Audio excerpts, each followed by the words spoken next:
Konsulata e parë britanike në Jerusalem u hap në vitin 1838. Detyra e saj përfshinte inkurajimin jo zyrtar të hebrejve për të ardhur në Palestinë, duke i premtuar mbrojtje dhe në disa raste duke u përpjekur që t'i konvertonte ata në të krishterë. Më i njohuri i konsujve të parë ishte James Finn. Karakteri dhe qasja e tij e drejt për drejt e bën të pamundur që ta fshihte implikimin e tij nga palestinezët vendas. Ai shkruante haptas dhe ndoshta ishte i vetmi që veproi kështu, për lidhjen që ekzistonte mes rikthimit të hebrejve në Palestinë dhe zhvendosjes së palestinezëve si rezultat i këtij veprimi. Kjo lidhje do të ishte në zemër të projektit kolonial dhe kolonizues sionist në shekullin tjetër. Fini qëndroi në Jerusalem mes viteve 1845-1863. Ai është lavdruar nga historianët e mëvonshëm izraelit për ndihmën që ju dha hebrejve për të ngulitur në adheun e tyre stërgjyshor dhe kujtimet e tij janë përkthyer në hebraisht.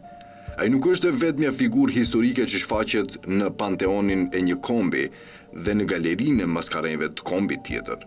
Fini e urrente islamin në tërësi dhe parinë e Jeruzalemit në veçanti.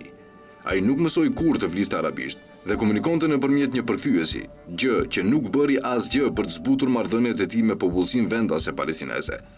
Fini u ndihmua nga përurimi i peshkopatës anglikane në Jeruzalem në vitin 1841, e kryesuar nga Michael Solomon Alexander, një hebrej konvertuar, dhe përurimi i Kishës së Krishtit, kisha e parë anglikane, pranë portës së Jafas në Jeruzalem në vitin 1843. Ndonse këto institucione më vonë zhvilluan një afërsi të fuqishme me drejtën palestineze të vetëvendosjes, në atë kohë ato mbështeten aspiratat proto-sioniste të Finit. Fini punoi me më shumë zell se sa çdo europian tjetër për të ngritur një prani të përhershme perëndimore në Jeruzalem, duke organizuar blerjen e tokave dhe pronave të patundshme për misionar, interesa tregtare dhe institucione qeveritare.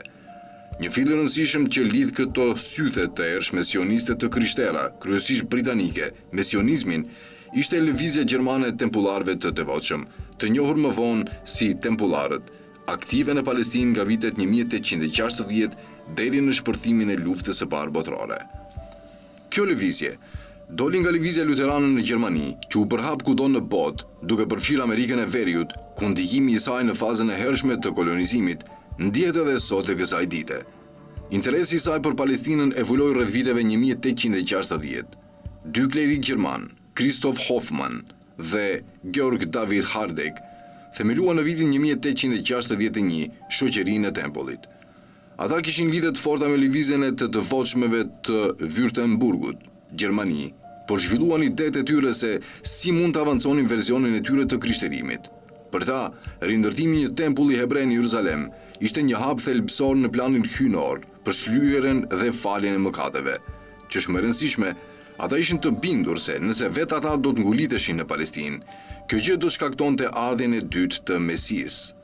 Ndonse jo çdo kush në kisha dhe organizatat e tyre kombëtare mirëpriti mënyrën e tyre të përkthimit të devocionit përmes kolonizimit Palestinës, antarë të lartë të oborrit mbretëror të Prusisë dhe disa teologë anglikan në Britani e mbështetën me entuziazëm dogmën e tyre. Ndërkohë që lëvizja e tempullit fitonte rëndësi, ajo filloi të përndiqej nga shumica e kishave të mëdha në Gjermani.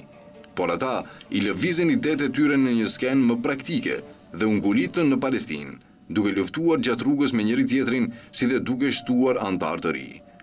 Tempullarët qëndruan në Palestinë nën mandatin britanik deri në vitin 1948, kur u dëbuan me shkelma nga shteti i ri hebre. Kolonitë e tempullarëve dhe metodat e tyre të kolonizimit u imituan nga sionistet e parë. Ndërsa historiani gjerman Alexander Scholch i përshkruante përpjekjet kolonizuese të tempullarëve si kryqëzata e heshtur, kolonitë e para sioniste të ngritura nga viti 1882 e në vazhdim nuk ishin as pak të heshtura. Në kohën kur tempullarët u ngulitën në Palestinë, sionizmi tashmë ishte bërë një lëvizje spikatur politike në Europë. Shkurtimisht, sionizmi ishte një lëvizje që deklaronte se problemet e hebrejve të Europës do zgjidheshin nga kolonizimi i Palestinës dhe krijimi i një shteti hebrej atje. Këto ide mbin në vitet 1860 në disa vende të Europës, të frymëzuar nga iluminizmi, pranvera e kombeve e vitit 1848 dhe më pas nga socializmi. Sionizmi u shndrua nga një lëvizje intelektuale dhe kulturore në një projekt politik nëpërmjet vizioneve të Theodor Herzlit, në përgjigje të një vale të përndjekjeve anti-hebreje në Rusi në fund viteve 1870 dhe fillimin e viteve 1880, si dhe shfaqjes së nacionalizmit antisemit në Europën perëndimore, posaçërisht në Francë dhe Gjermani.